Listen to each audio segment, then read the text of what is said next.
Hey everyone, my name is Michael Coker. I'm the mayor of the city of Mulberry, and today we have an extra special treat. We have Natalie Geiger with us from Best of Mulberry, and she's going to give you all the inside secrets that you need to know about the city of Mulberry. So stay tuned.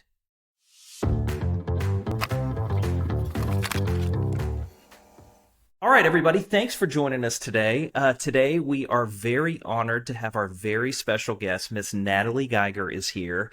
Natalie is the in charge of Best of Mulberry, which is a Facebook page. Is that right? It is on Instagram and Facebook. Instagram and Facebook. Yes. Okay, so there's an Instagram and a Facebook page where she gives you all the secret places in Mulberry that you need to know. So it's going to be a really cool episode to listen to. And we're going to talk a little bit about Best of Mulberry, about how she came up with the idea, and maybe you can learn a thing or two of a place maybe you could take your family that you may not even know about. That's a really cool thing that we have here in our city.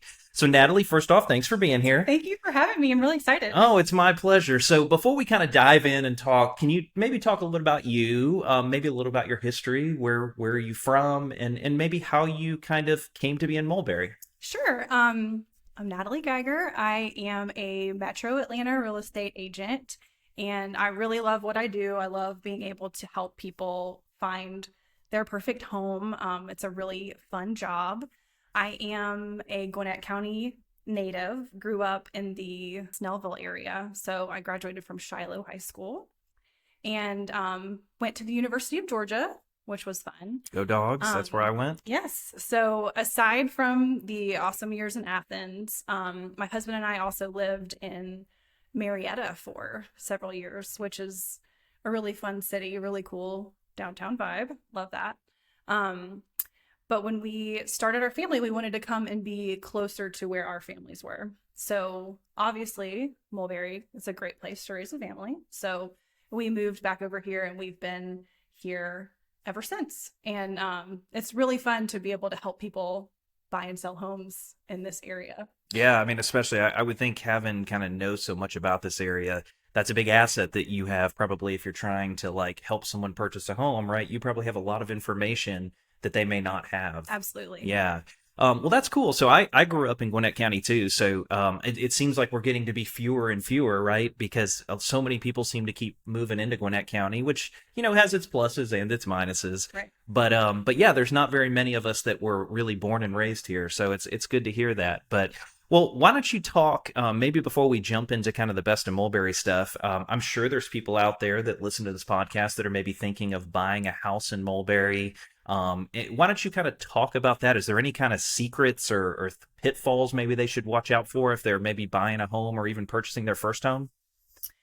Well, I think, first of all, Mulberry is a great place, I think, to invest in real estate. The homes are great, and I think it's still a really in-demand area. The real estate market has kind of shifted a little bit. For a while, it was really a pretty steady seller's market, but now it's kind of shifted a little bit into being a little bit more of a buyer's market. So it can be a great time to buy the right house, and I think Mulberry in our area is a great place to do that. So obviously we talked a little bit about how you have kind of done this also service to the community, right? So you have your real estate practice, but then you kind of do on this side the Best of Mulberry. Number one, how did you get that idea? How did you come up with it? Can you talk a little bit about that? Yeah. So as a real estate agent, I always say that it's more than just about opening doors and putting signs in yards. I like to help people really get a feel for what life might be like if they moved to Mulberry, to Buford, to Brazelton, to all these great areas that are around us. So I like to help people understand like what a day in the life might look like, and then also be a resource for after people get here, or even if you've just been a long time resident of the area and maybe you don't know about certain spots that are around. So where Best of Mulberry came from, on my Natalie Geiger Homes Instagram and Facebook page, I do a lot of local content where I'll show like, here's a great restaurant, or like this week I just did like, here's where I get my hair done. Like this is a great spa day in city of Mulberry. So one of those days we did a video on Rico's World Kitchen in Buford, and then we went to like a gift shop down the street, and I did a video like, a day of lunch and shopping in Buford or something, and the page Best of Buford shared my reel. And it was really fun. It was like one of my most viewed reels, and I thought, Cool. well, this is really cool, and I feel like Mulberry needs this because there are a lot of spots that are awesome in Mulberry that people should know about. And then the idea is not just for it to be a page where I am sharing what I am doing. The idea is that people can be out and about in the community, or businesses can be creating content, and they just have to hit collaborate and collaborate with the Best of Mulberry. And then I can just accept it on my end, and then it will be on my feed as well. That's awesome. So the idea is for it to be a collaborative effort of like, here's the best places you don't want to miss. And I also do go through and I follow a bunch of businesses, and I'll share like Chick-fil-A is having a bingo night, or, this business is having this promotion. So just sharing the events that are happening, sharing sales that are going on, or just things to do. But the idea is for it to be a collaborative effort, and just kind of like a database of like, okay, where are we going to go eat this weekend? Like, let's check this page out. That's awesome. Yeah. And what a great idea. I mean, the collaboration is a really cool aspect, right? Because it gives businesses the ability to, get their message out, right? Maybe that they're not social media experts like you, and that they don't maybe know how to do that. Maybe they can kind of partner with you to kind of promote their local business. And that's one thing that's why one of the reasons I wanted to have you on the podcast is because I think this is a very cool service for local businesses, right? I mean, as somebody, I've owned my own law firm now for a long time. And marketing is hard. It's not easy, right? To get past the clutter and the noise and so to have something like this where it's genuine, it's authentic, and you see a lot of these, best of websites, and you realize that at the end of the day, it's people just paying for inclusion, right? So they're paying a ton of money to advertise, to be included. That's what I liked about yours, is that it's so authentic, and it's just, no, I want to make this be a service to the community, something that I think is needed, and help these local businesses out. So thank you for doing that. First off, we appreciate it. So, well, obviously, let's get to kind of the most exciting and the meat and potatoes of everything. Is obviously you probably know the hottest places in Mulberry. So I was going to see if you could give us a couple, and then I'll give you a couple that maybe you want to feature. Yes. Because there has been some places that I've even learned as the mayor that I have, like I said, I've lived in Mulberry basically my whole life. I moved here when I was 8 years old, and there are things right here in the city that I had no idea that were even here. So I'm going to try to stump you and see if I got a couple that you don't know about. I would love that, because like I said, right now it's just me posting on this. And so I'm always looking for ideas of like places to go try and see. But yes, I would love to hear some of yours. And I did make a list of some of my favorites. Let's see. All right. So why don't you give me a couple of your favorites, and then I'll give you a couple of mine. I will. Okay. So, well, of course, like the cornerstone of Mulberry is Little Mulberry Park. I mean, everybody already knows about Little Mulberry Park. That was going to be one of mine, so you took one of mine. But yes, I know. We all know and love Little Mulberry Park. Yeah. It's awesome. It's definitely one of our family's favorite places to go. So can I tell you one little thing about Little Mulberry Park that you may not know? Please. Okay, so did you know that one of the earliest French settlements in America might have been in Little Mulberry Park? Really? Yes, it was called Malloy. Go! If you don't believe me, go Google this. They're trying to do all kinds of archaeology studies to figure this out. So don't quote me on this. Elijah Stansel, if you're watching this, you can correct me.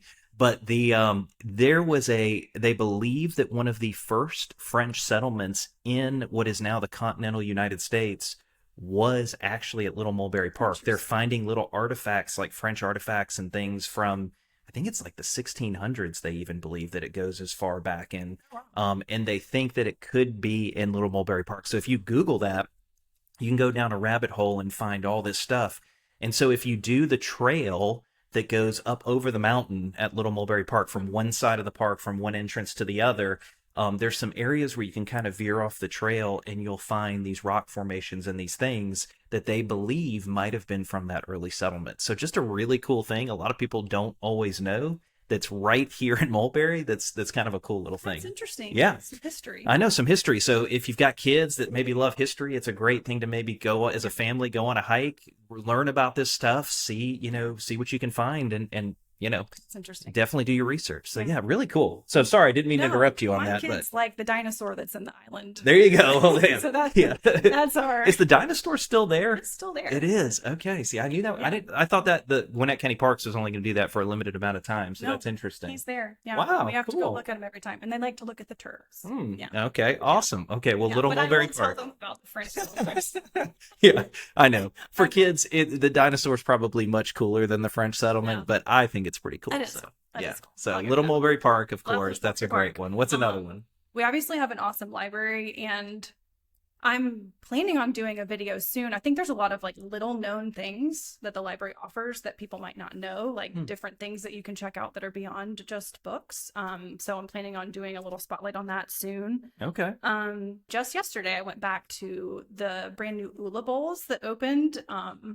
Very delicious. I think it's acai is how you say it or whatever, but they have a new limited time coconut base that was so good. So for those that may not know either where that is or what that is, can you describe that a little bit more? It's in that shopping center behind, there's a bank, and it's in the shopping center with Salon 124 and Iron Walk. Like Wild Wing Wild Wing, Cafe. yes. Yeah.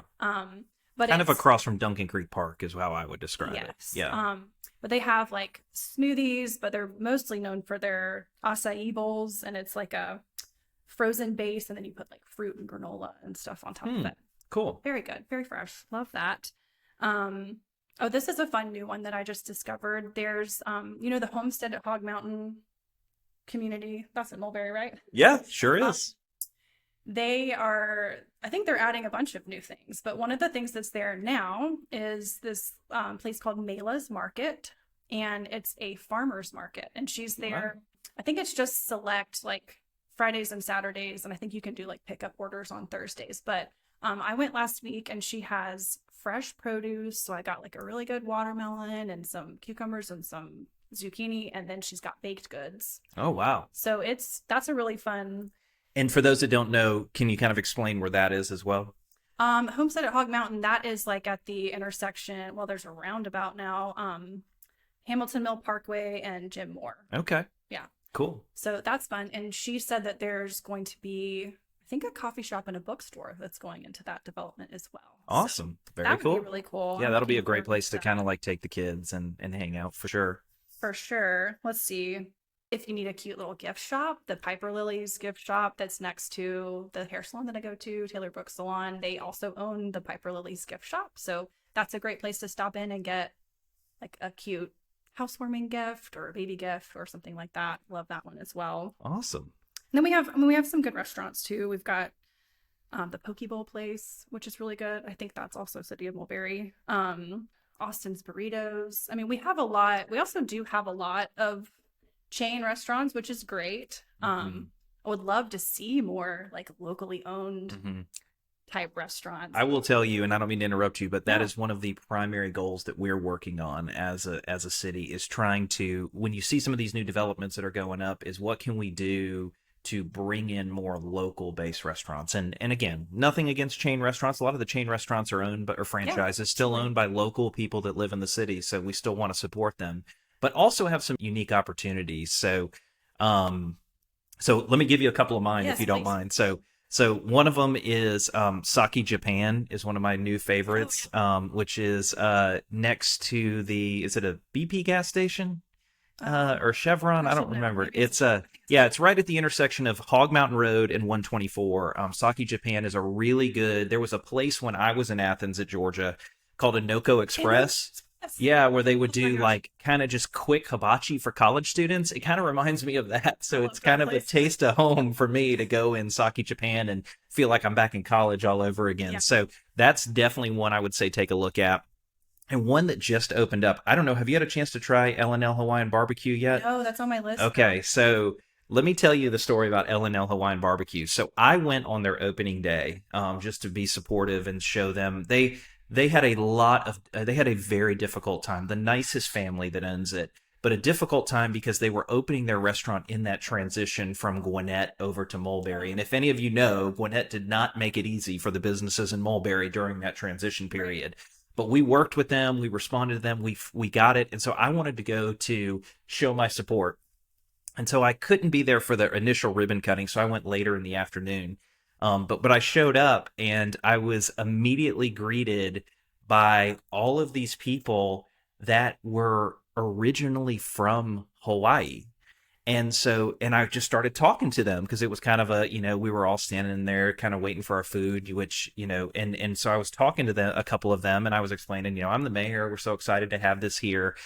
And they were telling me that some of them had driven 20 or 30 miles to come to L&L Barbecue because L&L is a restaurant in Hawaii. I didn't realize that. So it is an actual chain restaurant from Hawaii that we now have in Mulberry. So it's kind of like, think of like Chick-fil-A to me, right? If I was over in Europe, right, and there was a Chick-fil-A, I'd probably, and I live there now, I would drive 20 miles to go to Chick-fil-A. Right. There were people, native Hawaiians who were from Hawaii, who were driving 20 to 30 minutes to come to that restaurant. And so I thought that was so cool because it was like one of those things where it's like, okay, like that's impressive. If L&L is so well known and so popular in Hawaii, what a cool treat that we now have that here in the city of Mulberry, that you can get a taste of Hawaii from right here. And so I ordered food. It was absolutely delicious. I got the shrimp. It was phenomenal.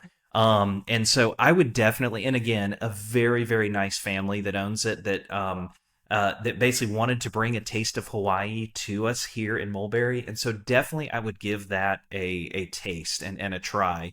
It's also located in that same shopping center as Ula Bowl, so kind of across from Duncan Creek Park. Yeah, across from the fire training center. But it's L&L Hawaiian Barbecue, and it is very good. And again, it's just a cool vibe too. Like you walk in, they all say aloha to you, and when I was there, it was opening day. They were all wearing leis and everything. So it's just a really cool place, good people, and really good food. So that's one of my secrets of Mulberry that you definitely need to check out. Oh, that's awesome. I'm putting that on the list. Yeah, for sure. You definitely need to do that. But yeah, no. And so, we're very lucky in Mulberry that we have some of these things like we talked about. I mean, our crown jewel is Little Mulberry Park. We talked about that. We talked about some of these great restaurants. But we hope that it continues. We hope that we continue to have people come into the city, continue to have more restaurants be brought in, more places that we can gather as a group and kind of get together. So is there anything else, let me say this kind of as we wrap up here, is there anything else that maybe you think that our listeners would want to know about the city of Mulberry, or about kind of things they might want to know? Things they might want to know. I'm not sure. This would be a great opportunity if you know of a hidden gem. Please either make a video or send a message to Best of Mulberry. I would love to get the word out, because I just think that's the coolest thing, to be able to collaborate and share and not let these hidden gems be hidden. 100%. Share it with everybody. And then I think too, hyping up these businesses will, I think, hopefully help encourage other businesses to open up. And it'll be a really successful place for somebody to come in and have a great business. 100%. 100%. Well, first off, Natalie, thank you again for being here today. I think we got some really good tips of some cool places to check out in Mulberry. We definitely want to have you back if you can. Sure. As we go on, maybe you can keep providing more and more tips. But if somebody wants to get in touch with you, right, if they maybe are looking to sell their house, looking to buy a house, or even want to talk to you more about Best of Mulberry, what's the best way for them to reach you? Best of Mulberry on Instagram. You can DM me there. I also have a website, nataliegeigerhomes.com, for real estate. Also Natalie Geiger Homes on Instagram and Facebook as well. So any of those avenues will get to me. Awesome. Sounds good. Well, thank you again for being here. Thank you for and to you out there, thank you so much for listening. We love doing these podcasts, just getting our message out, talking to the people of the city of Mulberry, and kind of giving you information. If you like getting updates about interesting things in Mulberry, the city, what's happening at the local government level, definitely like and subscribe, and we'll continue to keep these coming out periodically so you can stay basically informed of what's going on within our city. But until next time, I just want to say thank you for listening.